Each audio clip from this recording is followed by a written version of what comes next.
Hey everybody, today I want to do some fall planting. So we are well into the second half of October, and here in northern Michigan that means we've had a lot of cold nights. So we got down to I think 26 degrees one night this week, and we've had a lot of nights below freezing. And as a result, of course, all of our perennials and shrubs are starting to go dormant.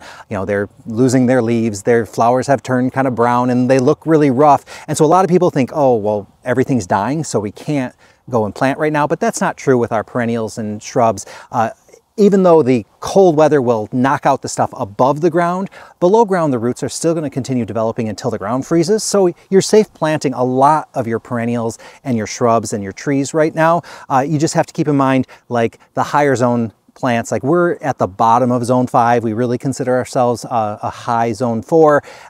Anything in a 5 I usually avoid unless I get a really good deal on something, and if I do that I do try to mulch them a little bit more than I would some of the more hardy plants.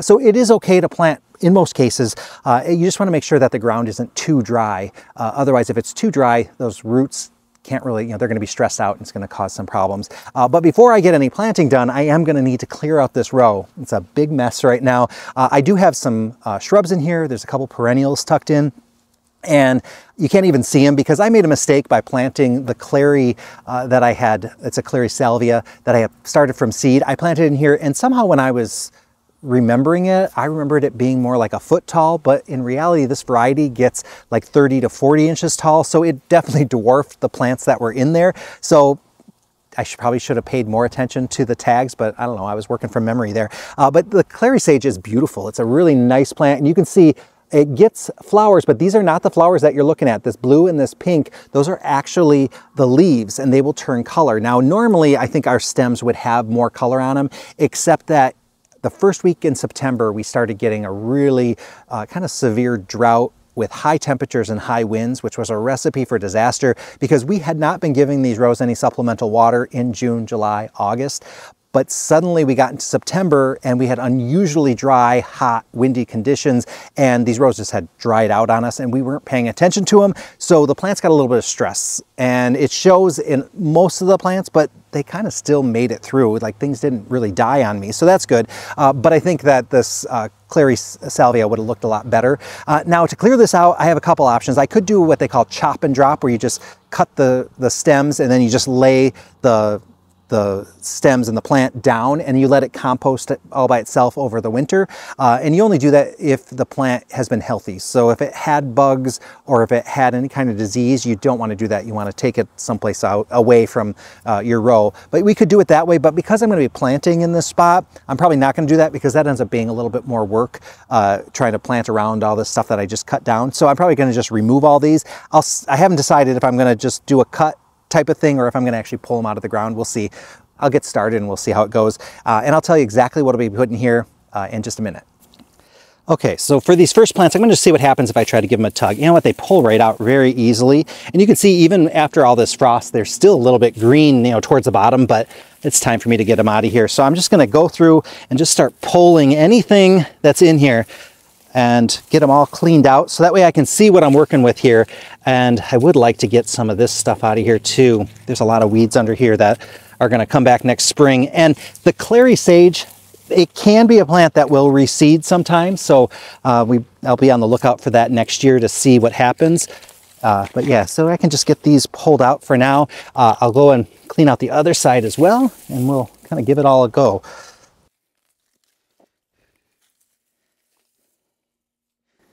So let me give you a tour of these here. So this is a hydrangea called Early Evolution. It stays really, really small. And this one kind of got limbed up, so it's like a little mini tree.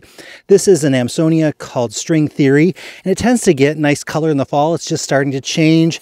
Here we have another hydrangea, and this is a little lime punch. So these had gotten a lot of water stress, so we didn't get to see the color on these because they were so thirsty that they just dried right up before they got to turn color. Sorry, pull out some of this stuff. And you can see I've got a lot of weeds in here, so I probably would benefit from doing some stuff here, but we've got the remnants of some lilies. This is a hardy hibiscus as well, so I can show you how we're going to trim that back. Here is a quickfire, I think it's quickfire fab maybe, or is it? Yeah, quickfire fab. Here's another quickfire fab. Again, these got tons of water stress. And then over here, this one here, is this like a little, let me see.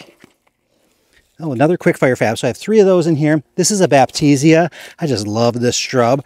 And this will get nice and big, but you can see it has a nice shape to it as well. I'm not gonna work on that part up there. I'm gonna stick to this half right down here right now. And I'm wondering, I have lots of weeds in here and I'm really bad about weeding this patch. And I've seen a lot of people either put down cardboard or newspaper down, then they put some compost on top of that, and then they put mulch on top of that and let it go over the winter. I'm almost tempted to do that. I don't know if I have cardboard or newspaper. So let me go hunt for some of that to see if that's an option for me. So I found some cardboard, and I think I am going to try that technique of putting down some cardboard, then putting some compost on top of it. Now I probably only have enough cardboard to do this backside, which is the section that I was planning to plant out today anyway. So the front side here, I might have to do another time, or I'll just kind of work with it as I go. But as I was pulling those plants, I did notice that the soil is pretty dry over here. I mean, there is a little bit of moisture in it, but I think this could probably benefit from getting a little bit of moisture before I plant those plants up. I just don't want to put them under the extra stress. And my gut is just telling me, you know, hey, get a little bit of water in there. So I have the hose out here and I am going to just give this a good soak. Now, ideally I would, you know, put the sprinkler on maybe for a little while today and then a little bit tomorrow. And I know that that would definitely work for getting more moisture in here, but I think I'm going to be fine if I just give it, you know, just a little hose spray for a little while. So that's what I'm going to do to get the soil moist. Then I'll work on the next section.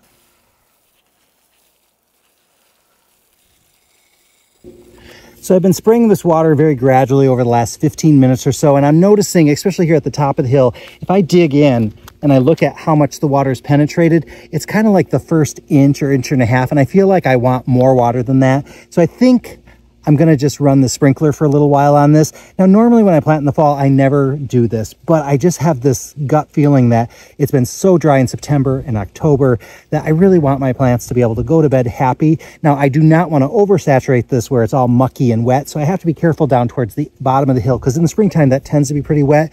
And I notice even now there's more moisture in there, but right here, right now, I'm definitely feeling like there's a lot of powder kind of farther down. So I'm going to run that sprinkler. In the meantime, I'm going to clear up some of this compost stuff and get that on the compost pile so that way I don't have to worry about that later. Fortunately for my pride, I didn't record myself battling with that sprinkler. It was a bit of a comedy there, but you missed out on that. So before I go any further, I do want to emphasize that I am just experimenting here and I'm kind of modifying kind of a method that people use a lot of times for no-dig gardening. So I'm putting down this cardboard, and normally with like the no-dig people, they're going to go and put like 4 inches of compost on here and then they plant right into the compost. I'm not going to do it that way. I'm going to put a lesser layer and I'm going to cut into the cardboard. So I am still digging into the soil. My real goal is just weed suppression. So I'm hoping this will help. So putting that compost down with the cardboard and then a layer of mulch maybe. I'm hoping that'll keep the weeds down for at least a year or two, maybe even longer. I'm not sure. Again, I like to show you guys what I'm trying, and I'm learning this stuff as I go because I might know stuff in the greenhouse and growing that kind of stuff, but when it comes into the garden, I'm still learning a lot of stuff, and I think all of us are going to keep learning for the rest of our lives. So I'm going to just try some of this cardboard here that I found, and let's see, need to decide where I'm going to do it. So I'm just using a serrated kind of blade here, and I'm going to just kind of put it around this stuff and see what happens.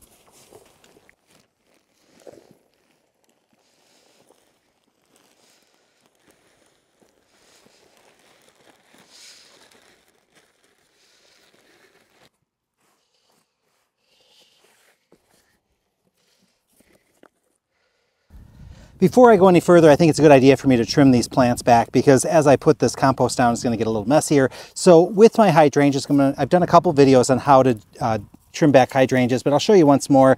So like here's where the cut was last year. I don't know how well you can see that. So what I like to do is then look at each branch and I can go back 2 or 3 leaf nodes, and the leaf nodes are those little bumps on there. Some of these little ones I'm going to just take out because I really don't want those there. They're not important to me. I'm going to pull this back. I'm going to tighten this one up a good bit, although I could, you know, just cut the flowers off if I wanted to. So let's see, I think I want it to be about this tall. So I'm just going to stick to, you know, that as my guide. And then I just go through, and I like to be above the leaf node. So if we have a leaf node, let's see how well you can see this. Not sure how well it is. So this is where some leaves were. I just go above that, and then that leaves just a little bit. And people will say, oh, always do it at a diagonal, always do it one, you know, straight across. It's not really going to matter on these Panicle hydrangeas. A lot of times they'll say go straight because it causes less surface area. And I always use bypass pruners. So these are the kind where they slide past each other. I don't know how well you can see that. Versus an anvil pruner. An anvil pruner will have this sharp one here, and then it has kind of a blocky one, and it basically, the blocky one, the single blade goes right down to the middle of that. And the problem with those is that there's pressure then put on the stem, and sometimes that can be a bit of a problem. So we like to use the bypass pruner on those. If that's all you have is an anvil pruner, it's going to be fine, but it's usually better to have a bypass pruner. So now I'm going to just go through and trim this whole thing back.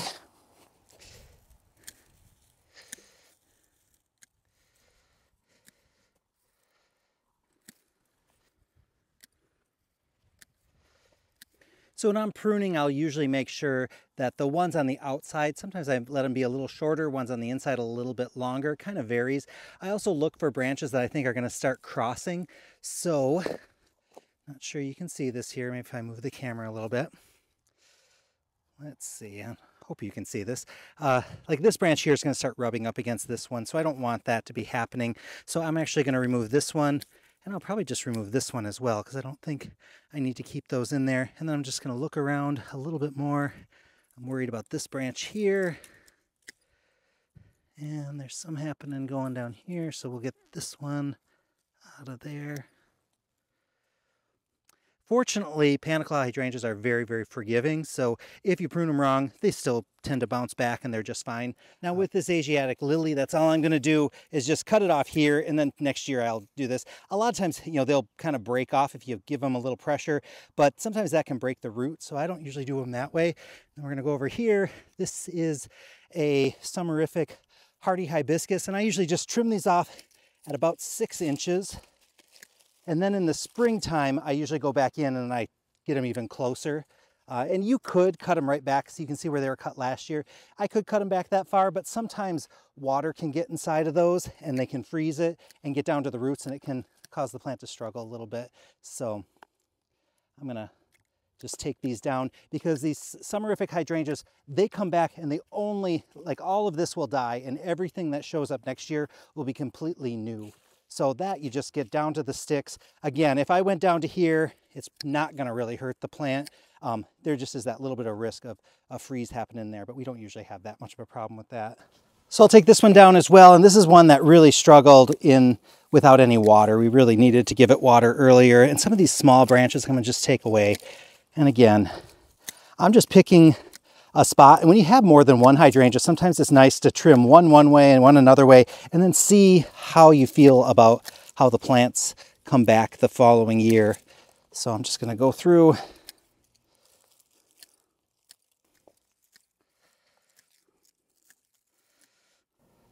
So here's a good example of how we future-proof our hydrangeas. So if you look right here, these eventually are going to get bigger, and they're probably going to be growing next to each other. They'll rub or they'll grow together, and it can cause a bit of a problem. So we have a couple of options that we can do with that. I'm going to probably just cut this one back, and I'm going to cut this one back farther than I normally would, and then we'll keep an eye on it for next year. That's just how I do them. I mean, everybody has a different way. A lot of times we'll just go and use a hedge trimmer on these, and then we just go through and clean them up by hand a little later. There's so many different ways. Again, the Panicle hydrangeas are very forgiving.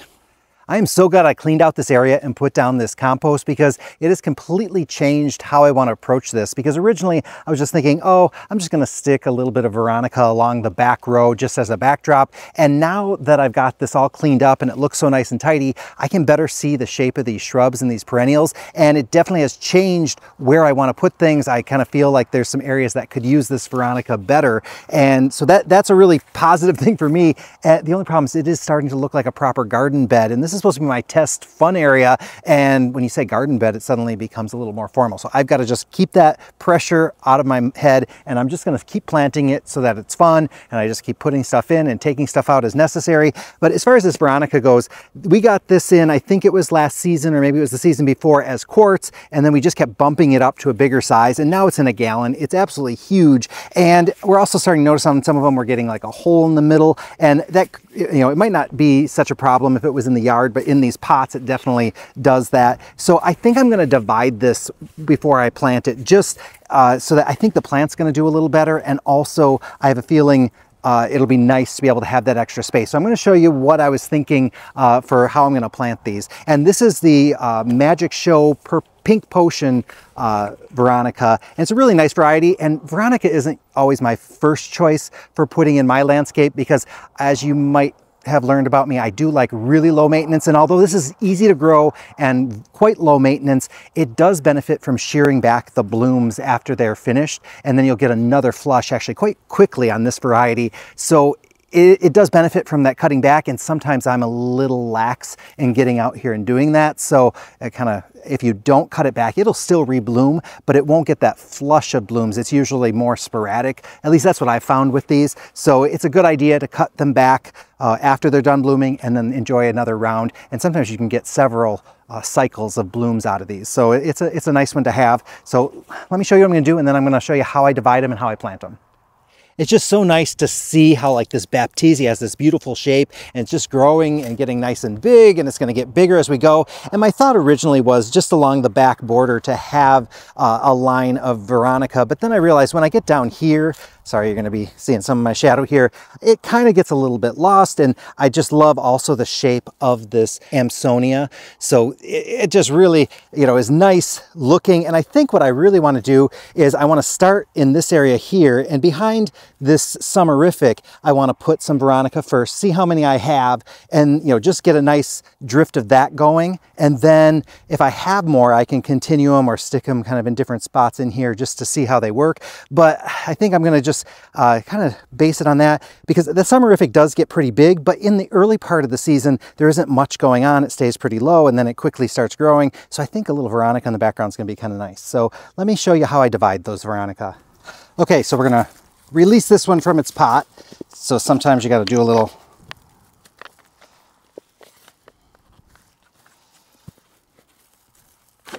there we go.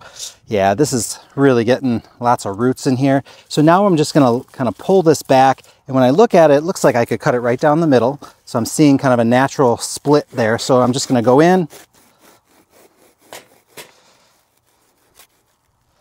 Okay, so far so good. Now, I'd say I could probably cut this one again. And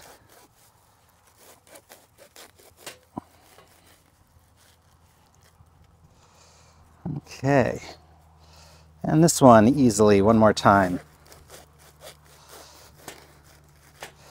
Now, I'm not too worried about these roots here. A lot of people say, oh, you got to break them apart and stuff. They're not swirling, and they're not like really like wound up or anything like that. They're pretty loose, so I'm just going to leave them as they are. But then I'm going to cut these other ones up. Let's see how many I get out of this. So I have a total of 1, 2, 3, 4, 5, 6, 7 plants. So I could get a pretty big number of Veronica out of this.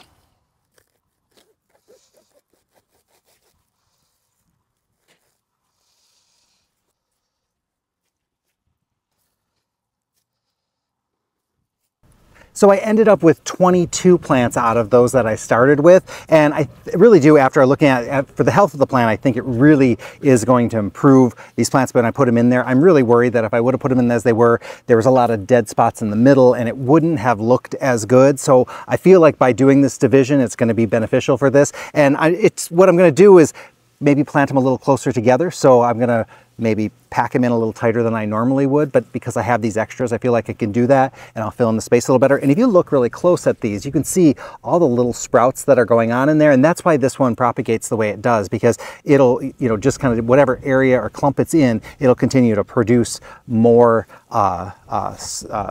stems and things from that. And so, and you can see in the middle here, there are roots in here, but you know, they're you can't really make them out. It's mostly the soil. So it's interesting how these plants work and how they're able to survive something like this. Now, if this was in my yard and I had a plant that was like that, I could just take like a spade or shovel and just run it down the middle rather than digging it up. That way you're only digging out maybe half of the plant or a portion of the plant and makes it a little easier than digging it out, cutting it, and then planting it again. But whichever technique works for you. So let me get these in the ground now. Now I got to figure out where I want to put them all.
So any concerns I had about this row becoming too formal? Well, as soon as I finished and I looked back at my row here, which tends to be a little bit of a snake, any formality has kind of gone out the window, and this is just a rough and ready trial area for me to have fun in. And so, hey, I managed to get away from that super formalness that I was leaning towards. And you notice that I did end up going back to my original plan where I put an entire row along the back, and I only did that because I had so many plants that I was able to.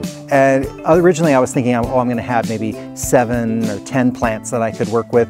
And so I was looking at spaces that I could fill. And then I rethought that and thought, you know what, I'll just make that border along the back. I can put other things in those areas in the middle. And then next year I was thinking along the front of planting some of the more mounding zinnias. There's a couple different varieties that I'm really interested in. So I think I'm gonna try a row of zinnias along the front as well. So that'll be kind of interesting to see how that goes. So there are a lot of other things that you can do to achieve this. So like one is a lot of people I've seen use like newspaper or cardboard, and then they just use shredded leaves. You don't even have to shred them, but shredded means they're gonna break down faster. And I've seen them do that with it, where they put a big layer of leaves on it. Other people have put just other more organic matter on there, like grass clippings and things like that, and that has worked for them. Now, what I used here is a manure-based product, so it's made out of cow and poultry manure, and I do know with that I have to be a little more careful. So the original bag is kind of the straight compost, and it's a little bit strong, so they don't recommend putting more than between 1/4 and 1/2 inch on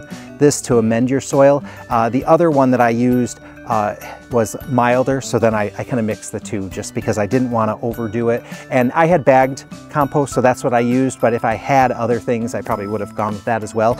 Next up, I'm gonna water these all in really well, and then I'm thinking of putting some compost down, but if I don't get to that right now in the fall, I can always do it in the spring. It might be better to do it now, but I just don't know. This project, I thought it was gonna be like, you know, 1.5 hour kind of thing, and because I extended it and expanded it, I ended up spending, it's probably about 5 hours on it, so a lot more time on it than I had originally planned. So here it is.